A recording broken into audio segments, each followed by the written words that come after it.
Hi, and welcome back to our final show here at Mineral City TV. It is our last broadcast, but as we mentioned before, it's certainly not the end of the Mineral City show itself. They're going to stay open until the 12th. But not only that, some dealers stay open year-round. So we're going to start here and end here in Building F with Rocky Krishbaum and Brian Lynch. They stay open year-round. You can come shop here whenever you want. So let's have a walk-in and show you what they got. As soon as you walk in, you can immediately notice this fantastic display case, some lovely Colombian quartz that's been so popular recently. Beautiful piece right there in the center.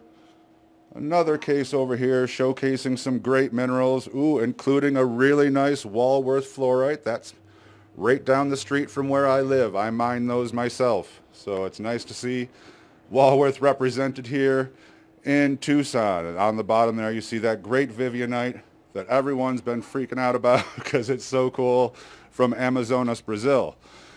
As you walk in, you can see they have wholesale material, high-end material, pretty much something for everybody. And like I said, they are open year-round, which is great. So, Rocky.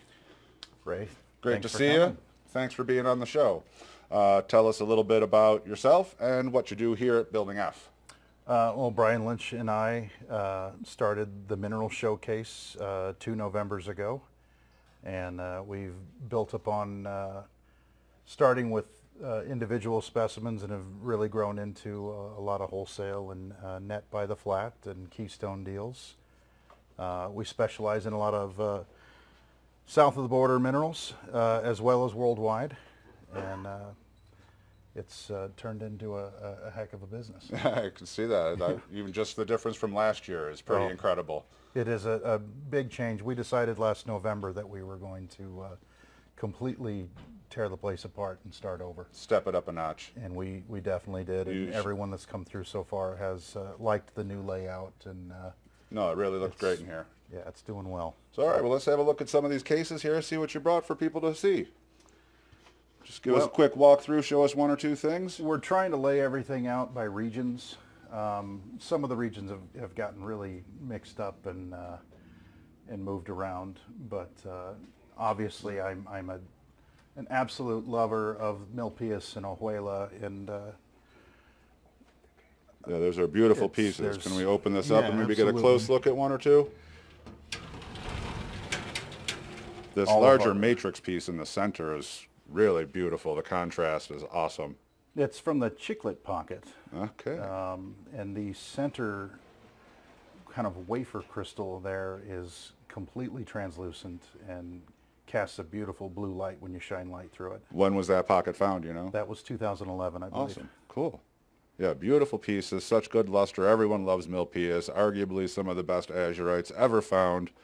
No question about it.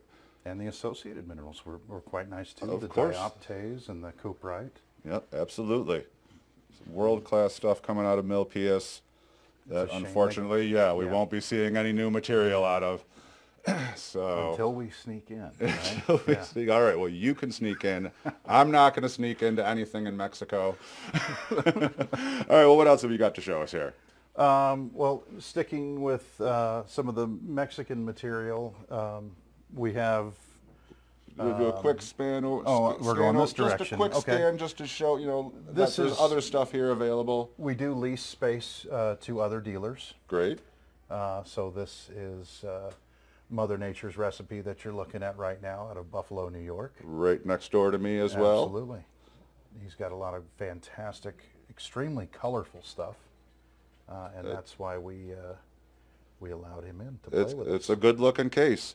All right, well, why don't we step across the room here. We'll have a little chat with Brian, and he'll talk about his Veracruz amethyst over here. Thanks, Rocky.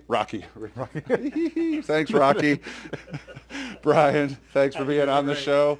Well, they tell me that you're digging these. I'm going to slide out of the way.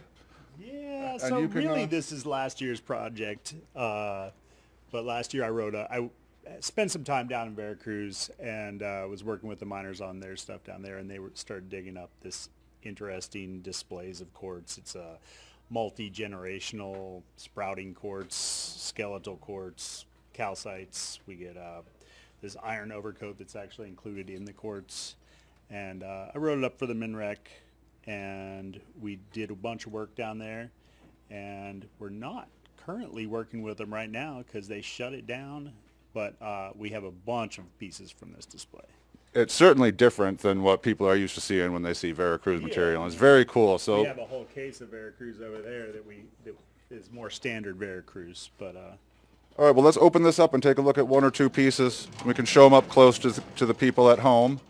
We had one customer, I think in Europe somewhere, I think in the Netherlands, who made chess pieces out of choya. Interesting. This is an example of perfect chess pieces. You ever want your own choya chess set? No, it's very unique. Wild. Multiple generations of growth. And then the first material we hit was much different than that. The first material, it's all these secondary baby amethyst on the tips of everything. Very cute. Kind of fun. And there's scepters and calcite at the base of that scepter, skeletal groves. Beautiful stuff, absolutely. And we do some other digging projects in the southeast and in the southwest. Whoops, we're on one mic. We're on one mic. It gets challenging when we're reaching across a case here. Go ahead. All right, well, these are beautiful Veracruz. Let's go down and take a look at the beautiful Vivianites. But as we walk through, tell us a little bit about, what we're walking past here. So we had the Oela and Milpitas over there, and we have Veracruz, and obviously we have a lot of Mexican minerals, because then we have a separate Mexico case with some other material. Moving down towards western United States, this case used to be Colorado, New Mexico, and then we got some different stuff from Oregon, and we of course have the Bunker Hill from Idaho. Sure. And Canada. Rocky definitely specializes in the Sweet Home material from Detroit City Portal and the old Sweet Home mines. Everybody loves the Sweet Home.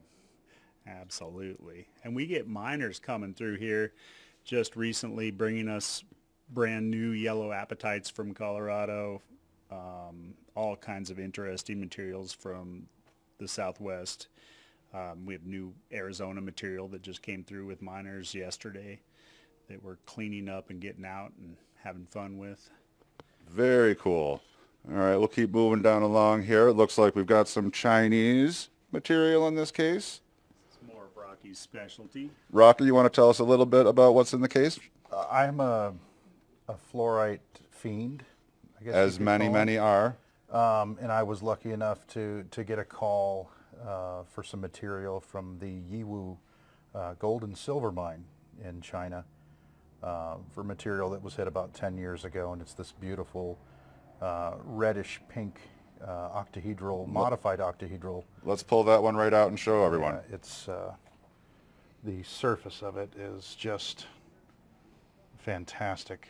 The luster is amazing. And certainly a unique color. Yeah, absolutely. Like nothing I've really ever seen before in the zoning. Some of these have incredible zoning in them.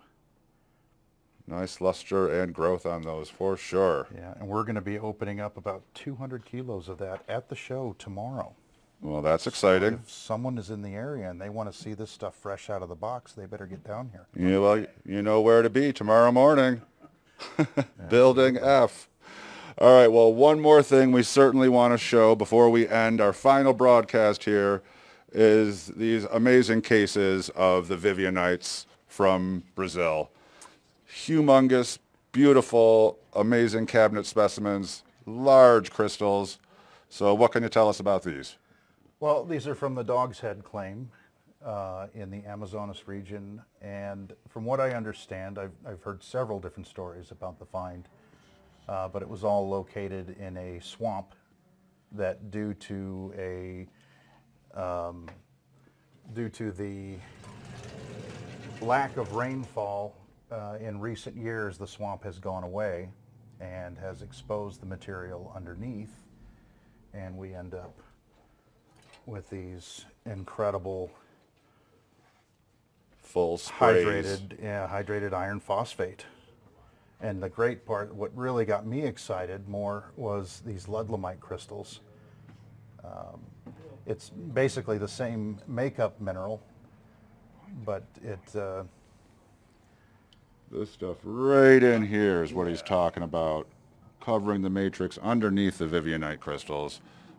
Creates a great sparkle over the whole piece. And the matrix is a very brittle, but yet interesting matrix. It's a oolitic siderite that tends to leave a lot of dust behind. It does leave dust, but it also leaves a nice contrast against the bright green. Absolutely. And we have some of the largest pieces available. We're still cleaning a whole bunch, and we're hoping to have an even bigger display here shortly once we're done cleaning. There is always the challenge to get everything done in time for Tucson. Right. This piece over here is, we've been told, we have not confirmed yet, of course. This is potentially one of the largest plates of Ludlamite that has been brought out. Let's stick your hand behind there so everyone can see just how big that piece is. It weighs approximately 60 pounds. It is huge. You do have some Vivianite here that's coated in matrix, but the individual crystals in here are easily thumbnail size, but they're just all wadded together. They have beautiful hoppered faces on them, and the color is I don't even think the lighting I have in here does them justice. And it's a beautiful piece, and certainly a statement piece just by its size and color for sure. Right. And there's always the stigma of Vivianite being photosensitive, and definitely Vivianite in general will be affected by light over time. We're running an experiment. We took a couple samples, and they've been sitting out in the Tucson sun for 4 months now. And no color change. No color change. No warping, no peeling. That is really cool. So it'd be great to hear, see the long term, Right. But after 4 months, you'd think if something was going to happen, it would have especially happened. Especially in the Tucson, because we had, 80, 90 degrees not too long ago, and now all of a sudden we're having freezing temperatures right now. So you would think something would happen in that time. Yeah, it's getting all sorts of different. Yeah, and exposure. I'll keep updating with videos as time goes on through Facebook and TikTok and Instagram. Awesome. All right. Well, Rocky, thank you so much for being on our last show. And thank you, Mineral City. Thank you, Graham Sutton, Scott Werski, Dan Kennedy, for this great opportunity to even be here. Yeah, what he said. And I also want to thank my cameraman, Merrick, and Tomek for putting this all together and helping us run as smoothly as we can, since none of us knew what we were doing when we started here. Thank all my guests and everyone who tuned in. Please remember, the show's open until the 12th. Come on down, say hi to everyone, pick up some new specimens, and we will see you next year. Thanks, everyone.